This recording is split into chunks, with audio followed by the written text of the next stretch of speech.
Hello students, welcome back to the finest and easiest way to learn the concept of physics, and this is lecture number 16. Now I am going to discuss moment of inertia of solid sphere. बच्चों अभी हमने इसके previous lecture में देखा था moment of inertia of hollow sphere, ये हमने पूरा डिस्कस किया था, जिसका फॉर्मूला आया था, हम इसका फॉर्मूला लिख लेंगे यहाँ पे, moment of inertia of hollow sphere, जिसका फॉर्मूला था 2/3 mr², जो कि एक्सिस सेंटर में से पास हुआ था होलो स्फीयर के. इज इट क्लियर बच्चों? आज हमें देखना है कि moment of inertia solid sphere का कैसे निकालें. अब सॉलिड स्फीयर मतलब क्या? जो स्फीयर पूरा अंदर से भरा हुआ है, फील हुआ है. अब सॉलिड स्फीयर का समझाना, तो अगर मान लो छोटे छोटे होलो स्फीयर लिए, एक के ऊपर एक, एक के ऊपर एक, एक के ऊपर एक, एक के ऊपर एक, तो नंबर ऑफ होलो स्फीयर से क्या बन जाएगा? वो कंप्लीटली फील्ड सॉलिड स्फीयर बन जाएगा. मतलब होलो स्फीयर की रेडियस क्या हो रही? इंक्रीजिंग रेडियस से वो कंप्लीट क्या बन जा रहा है बच्चों? Solid sphere. जैसे कि वाटरमेलन पूरा अंदर से फील हुआ है. Is it clear? तो वो तुम्हारा क्या हुआ? Solid sphere. बच्चों ये जो सॉलिड स्फीयर मैंने यहाँ पे ड्रॉ किया है, जिसके सेंटर में से मैंने ऐसा भी एक्सिस पास किया और ऐसा भी एक्सिस पास किया, मुझे इसके about moment of inertia calculate करनी है. Is it clear? मतलब सेंटर में से एक्सिस पास हो रही है थ्रू एनी डायरेक्शन, चाहे ऐसा जाए, चाहे ऐसा जाए, चाहे कैसा भी जाए. Is it clear? सेंटर में से पास होने का, और उसके अबाउट मेरा एम क्या है? मोमेंट ऑफ इनर्शिया मुझे कैलकुलेट करना है about an axis passing through its centre of mass. कैसे सॉल्व करेंगे बच्चों? ध्यान दो. अब मैं एक काम करता हूं, मुझे पता तो चल गया कि सॉलिड स्फीयर होलो स्फीयर से बनता है. एक के ऊपर एक, एक के ऊपर अगर अपने बहुत सारे होलो स्फीयर अगर एक के ऊपर प्लेस किए तो वो क्या बन जाएगा? Solid sphere. मैं उसमें का एक होलो स्फीयर कंसीडर करूंगा. ये देखो मैं यहाँ पे ड्रॉ कर रहा हूं एक होलो स्फीयर, जिसकी ये क्या हुई? Thickness. This is what? Thickness. Is it clear? आपको समझ में आ रहा है? ये एक मैंने होलो स्फीयर कंसीडर किया, उसमें ये लेयर. Is it clear? जिसकी थिकनेस कितनी है बच्चों? यहां से लेके यहां तक की थिकनेस कितनी है? थिकनेस इसकी dr. और ये जो रेडियस है होलो स्फीयर की रेडियस कितनी है? Small r. और ये जो कंप्लीट सॉलिड स्फीयर है इसकी रेडियस कितनी है? Capital R. बात को समझ लो बेटा. Capital R is the radius of solid sphere complete. और ये जो मैंने अंदर का एक होलो स्फीयर लिया, थिकनेस लिया, जिसकी थिकनेस dr है, जिसका मास कितना है? dm. इस थिकनेस में जो भी मास है वो कितना है? dm. That is the dm is the mass of this thickness, जो कि होलो स्फीयर है. Is it clear? और ये स्मॉल r क्या होगी बच्चों? उसकी रेडियस. ये जो कंप्लीट सॉलिड स्फीयर है इसका मास है कैपिटल M और इसकी रेडियस है कैपिटल R. बच्चों बात समझ में आ रही है? स्टेप बाय स्टेप जाएंगे हम लोग. बच्चों सबसे पहले मैं बोलूंगा फॉर होलो स्फीयर. मैं हमेशा बोलता हूं कि फिजिक्स में डायरेक्टली कुछ भी नहीं मिलता, स्टेप बाय स्टेप जाना पड़ेगा आपको. बहुत इंटरेस्टिंग है, ध्यान दीजिएगा बच्चों. मैं बोलूंगा फॉर होलो स्फीयर. पहले बात करेंगे अंदर से. For hollow sphere, hollow sphere में ये जो हमने कंसीडर किया जिसका मास है dm, मैं इसका पहले मास कैलकुलेट करूंगा. फॉर्मूला क्या है इसका मास का? मैं बोलूंगा मास पर यूनिट, मास पर unit volume of solid sphere into मैं क्या बोलूंगा? Volume of hollow sphere. Volume of hollow sphere. समझो फॉर्मूले को. dm is equal to what? Mass पर unit volume of solid sphere into volume of hollow sphere. अब बच्चों इसका मास पर यूनिट वॉल्यूम निकालना है. Mass means what? Capital M. पर unit volume of solid sphere आप जानते हो कितना है? 4/3 pi capital R3. 4/3 pi capital R3 into. बच्चों होलो स्फीयर का वॉल्यूम कैसे निकालेंगे? होलो स्फीयर का वॉल्यूम निकालने का बहुत ही सिंपल टेक्निक है, area into thickness. Area into thickness. अब इसकी रेडियस अगर स्मॉल r है होलो स्फीयर की, तो एरिया कितना होगा? सरफेस. इसका एरिया मतलब surface area. Surface area into thickness. इसका सरफेस एरिया हो गया 4 pi small r square into thickness कितनी उसकी बच्चों? dr. समझ में आ रहा? यहां से मैं पाई पाई गेट कैंसिल हो जाएगा, 4 गेट कैंसिल, ये 3 चले जाएगा ऊपर, तो क्या बचेगा अपने को?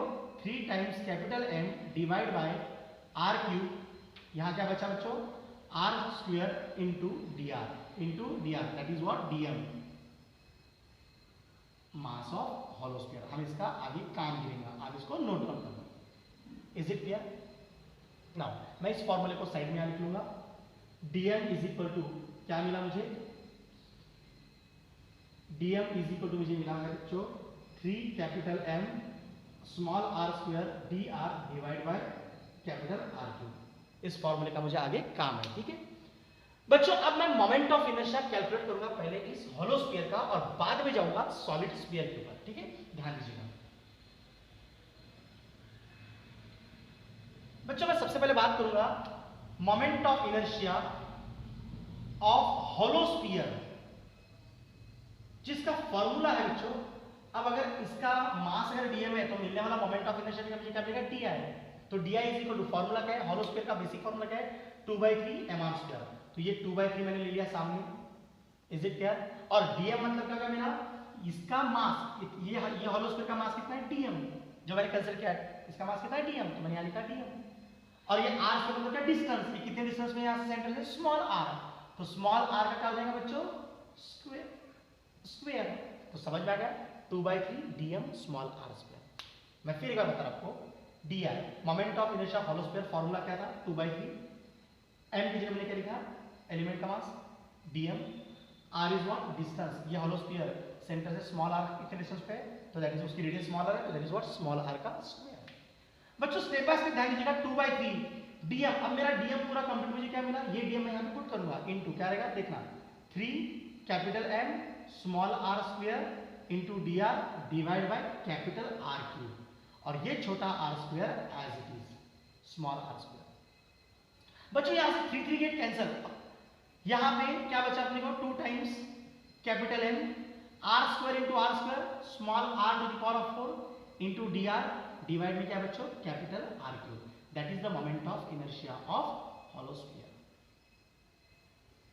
बच्चों मुझे क्या निकालना है, मुझे निकालना है कंप्लीट सॉलिड स्फीयर का, और कंप्लीट सॉलिड स्फीयर का निकालना है तो ये तो एक हॉलो स्फीयर का हुआ ना, ऐसे तो बहुत सारे हॉलो स्फीयर्स हैं इसके अंदर, एक के ऊपर एक, तो सबका क्या करना पड़ेगा मुझे, ऐड, मतलब क्या, इंटीग्रेशन। एग्जैक्टली बच्चों, तो मैं यहां बोलूंगा, मैं इसको यहां पे लिखूंगा, therefore moment of inertia of solid sphere, तो मैं बोलूंगा I is equal to what, integration of d I.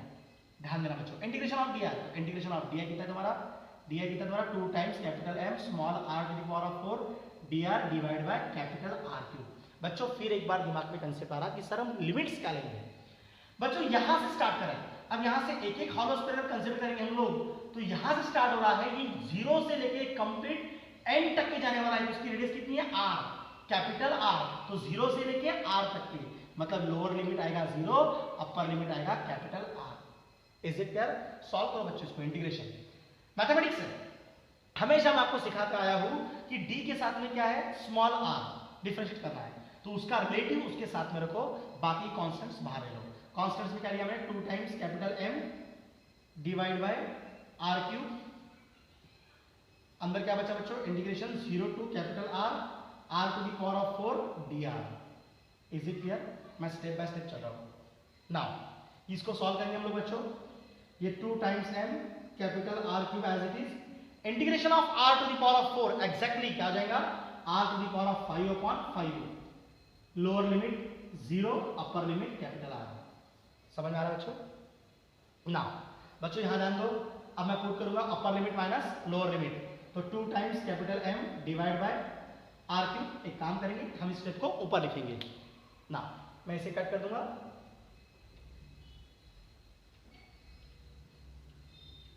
ध्यान दीजिए बच्चों, ये स्टेप मैं वापस से यहां लिख रहा हूं, तो I is equal to 2 times capital M divide by R cube, r to the power of 5 divide by 5, lower limit 0, upper limit capital R। So I is equal to what, 2 times M capital R cube, upper limit minus lower limit, small r की जगह put करेंगे capital R to the power of 5 divide by 5 minus क्या हो जाएगा 0, small r की जगह put करेंगे 0, तो टर्म क्या हो जाएगी 0। So therefore I is equal to क्या मिला, 2 times m upon r cube into क्या बचा, r to the power of 5 divide by 5। यहां से r क्यूब गेट कैंसिल, तो बच्चों क्या मिला आपने, I इज इक्वल टू ये 2/5 लिख लिया मैंने बाजू में, m into capital R square. तो बच्चों ये मिला मुझे formula moment of inertia of solid sphere, moment of inertia of solid sphere, जो कि मोस्ट इंपॉर्टेंट फॉर्मूला है बच्चों। Is it clear. किसी भी डायमीटर सेंटर में से अगर बिल्कुल एक्सिस पास होता है, इज इट क्लियर, सेंटर में से अलोंग एनी डायमीटर, तो मोमेंट ऑफ इनर्शिया की फॉर्मूला क्या है, I is equal to 2/5 mr²। बच्चों एक और मन में सवाल आ रहा, अब सवाल ऐसा रहा जैसे हमने हॉलो स्फीयर के डेरिवेशन में लिखा था कि अबाउट टेंजेंट हमने मोमेंट ऑफ इनर्शिया कैलकुलेट किया था हॉलो स्फीयर में, तो हम लोग यहां भी कैलकुलेट कर सकते हैं। अगर मैं बोलूं एक्सिस इस तरह से पास हो रहा है बिल्कुल इसके टेंजेंशियल, और मुझे इसके अबाउट मोमेंट ऑफ इनर्शिया निकालना है, जो कि मुझे इसके अबाउट का पता ही है कितना है 2/5 mr²। तो आपके दिमाग में इमीडिएटली सवाल आया, आंसर आया कि सर यहाँ पे अप्लाई कीजिएगा थ्योरम ऑफ पैरेलल एक्सिस। तो बच्चों क्या होगा, I is equal to what, IC plus md²। I मतलब तुम्हारा क्या, moment of inertia about the tangent. IC कितना है बच्चों 2/5 m capital R² plus m, d क्या है डिस्टेंस, दो पैरेलल एक्सिस का डिस्टेंस मतलब काफी radius, that is what capital R²। 5 1 jar 5 5 plus 2 7, तो आंसर तुम्हारा कितना है बच्चों 7/5 mr²। तो ये मिल गया आपको moment of inertia of solid sphere about this tangent, और ये अबाउट दिस डायमीटर मतलब सेंटर में से पास हुआ, उसके अबाउट कितना है 2/5 mr², और अबाउट टेंजेंट कितना है बच्चों 7/5 mr²। मोस्ट इंपॉर्टेंट फॉर्मूला है, हमेशा आप इसको दिमाग में रखो, आगे न्यूमेरिकल्स भी बार बार काम आएगा। मैं हमेशा आपको बोलते आया हूँ कि डेरिवेशन जब आप पढ़ते हो, जब आप समझते हो, तो उसको लिख लिख कर देखो, राइटिंग प्रैक्टिस में लाओ। जब तक आप राइटिंग प्रैक्टिस में लाएंगे नहीं, आपको डेरिवेशन ध्यान में नहीं आएगा। जितने बार आप लिखेंगे आपके दिमाग में सेट हो जाएगा। Is it clear? इस वीडियो को आप बार बार देखो, आपको डेफिनेटली ये कंसेप्ट क्लियर हो जाएगा, moment of inertia of solid sphere. Thank you.